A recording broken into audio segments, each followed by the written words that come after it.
Hey everyone, Melissa here and welcome back to my channel. So today I am creating a layout for Hip Kit Club and I'm using the beautiful January 2021 kits. They feature the exclusive Dream Big collection by Kim and Kimberly and they are jam-packed full of that collection exclusively. So it is Challenge Friday and you can find more details about my layout over on the Hip Kit Club blog, which is linked below. We are working with the fabulous Moodboard for Challenge Friday this week, and it's created by Vicky Parker. And as an added assignment, I have been asked to create a Valentine's Day layout. Now, Valentine's Day is not a huge deal here in New Zealand, but last year my daughter was very surprised to receive a gift from a boy from school, and it was left at our front door. And I had taken a photo of her with it, and I suspect that she got into my phone and deleted it. But anyway, I had taken a photo of the gift on my desk, and that's it there. He got her some lollies, he had a card, and it was in a leopard print bag because he knew or thought that she liked leopard print, which apparently she did. I didn't even know that until I asked her about that. And I know his mum, and they are lovely. Azaria was only 10 at that point, so I mean it's not a boyfriend, it's just a boy that likes her, which I thought was really cute. But I snapped this photo and I've printed it in black and white and in colour, and I printed it in black and white because this is very full-on colours, and this is me having edited it and toned it down a lot, but it's not going to go with this kit. So what the plan is to create some kind of hidden like hidden journaling, but I'll have, I think, like a card element and have that on the cover and have that inside. And out of respect for her, I'll probably also put my journaling inside the card part as well, so that it isn't on display for everyone to read, because I think she would be a bit embarrassed. She's nearly 12 now, so yeah, that's my plan. I am inspired by the grid of donuts in that mood board. So what I was thinking I would do is create a grid of hearts, and I've even done a little sketch. I'm just folding the other parts of this paper so you can't see what I've written, because it's nothing to do with this, it's to do with work. But I did a little sketch last night because I wanted to work out how many hearts I wanted, how many papers I needed, and where I'd position each of the hearts. So I think I'm going to use this beautiful wood grain to make the card element. And then I have pulled 3 quite subtle patterns.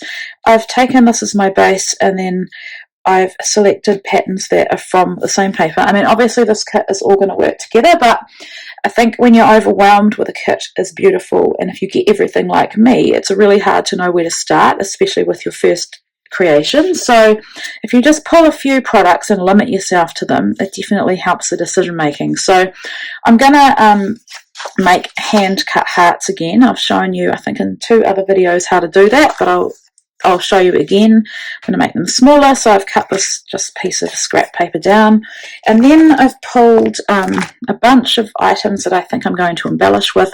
This is a lot. In some instances I'll only use 1 piece of each thing, but I've got florals because they're perfect for Valentine's. I think in here there might be some nice die cuts that are going to work with the theme. Couldn't resist these puffy stickers. And then I thought that Let Life Surprise You was perfect for a title because she was completely surprised. Don't know if I'll use anything else on here. I thought some of these were beautiful. These hearts to embellish the little hearts. Really, really beautiful. Even that Enjoy Every Moment would be perfect as well. And then on here, what did I like on here? Puffy hearts, the yes, maybe a rainbow. And this one, which one was it?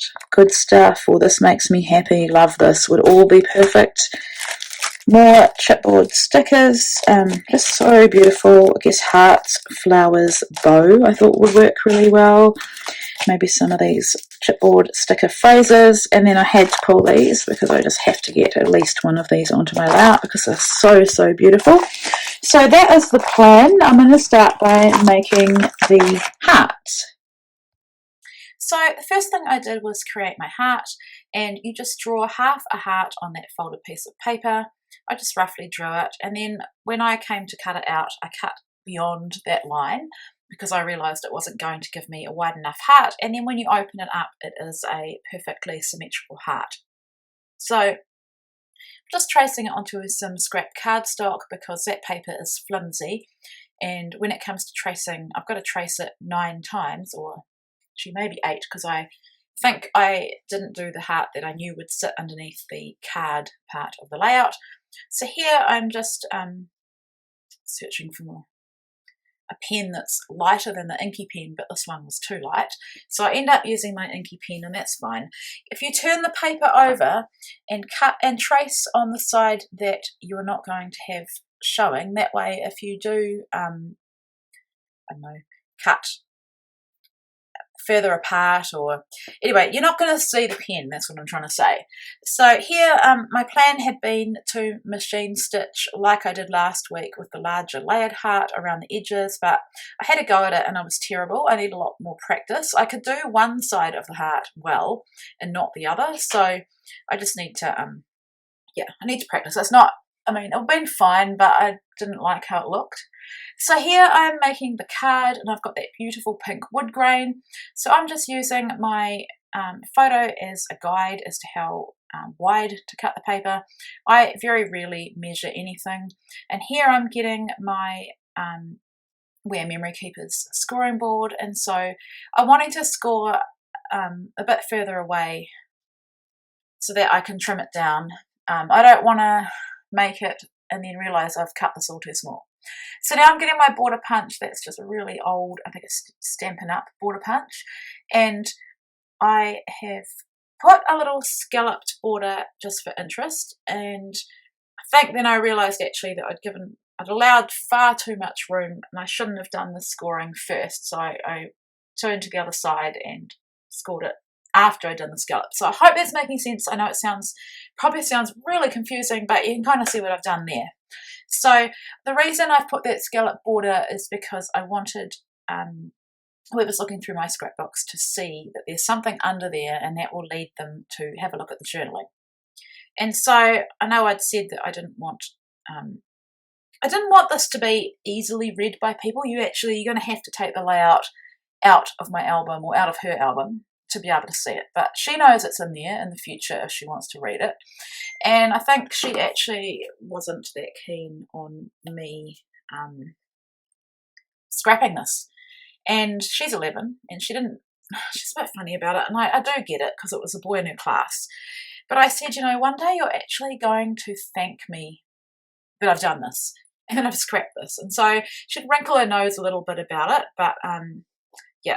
And she was concerned about who's going to see it. And I said, it's all people that scrapbook like me from, all around the world. They're not people that know you personally, although I know some of you have followed me for a long time, so you've seen my kids grow up, and that's the same for me with watching some of your videos and seeing your posts of your kids that you've scrapbooked. But yeah, your kids do get a bit more sensitive as they get older. I've promised her that I'm not even mentioning her name, so I don't think. So anyway, it's all fine. It's not like the kids in her class are sitting down in class and watching this exact video and me telling the story of what's happening. And I am definitely more careful with what I scrap, especially with my son who's nearly 14. I'm very careful with what I scrap of him, and I do in his instance ask him, especially if his face is going to be on the layouts. And so right, on to what I've done. I have used a Pocket Life card because I had the lines on it, and just for my journaling, and I love the colour tone of that. It goes really well with the paper on the inside of that wood grain.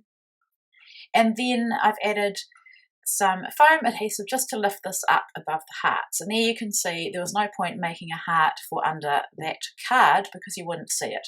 So if you do plan ahead, it's worth, thinking, how can I cut back and save supplies and not use things that are going to be covered up. So this Let Life Surprise You was perfect for a title because she was certainly surprised. And then I've got some of the flower die cuts from the die cut pack.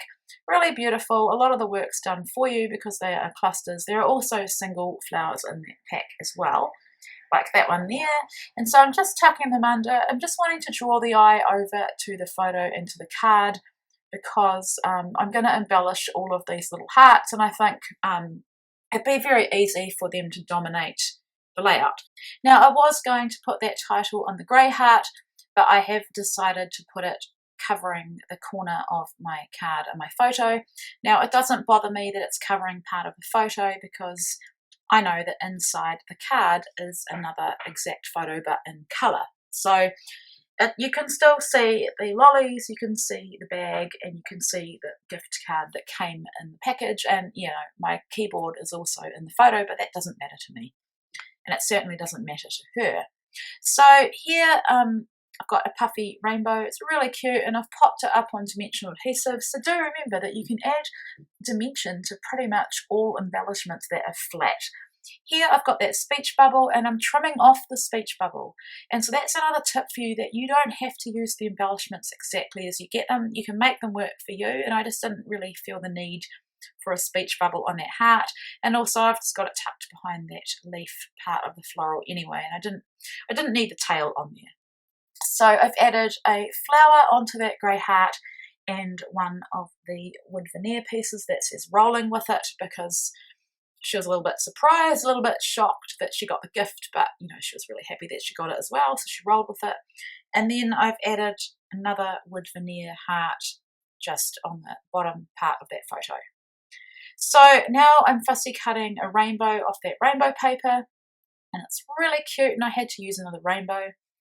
So I have cut out some of this. I asked a while ago whether you guys wanted shorter videos, and some people said they like them longer, some said they like them shorter, but in this instance of this video there was a lot of fussing around that I didn't think it really added to the video, so I have removed it. But yeah, that is my final layout. I'm just adding some black splatters. I love how this one turned out, and do make sure you head on over to the Hip Kit Club Facebook group where you can play along in the challenges, in the challenge this week. And also, if you become a subscriber, you get a discount on the main kit and discounts on other kits as well. So if you don't want to miss out, I'd highly recommend you become a subscriber, because these kits do often sell out very quickly. Thank you so much for watching, and do head on over to the Hip Kit Club blog if you want to read more details about this and see more photos.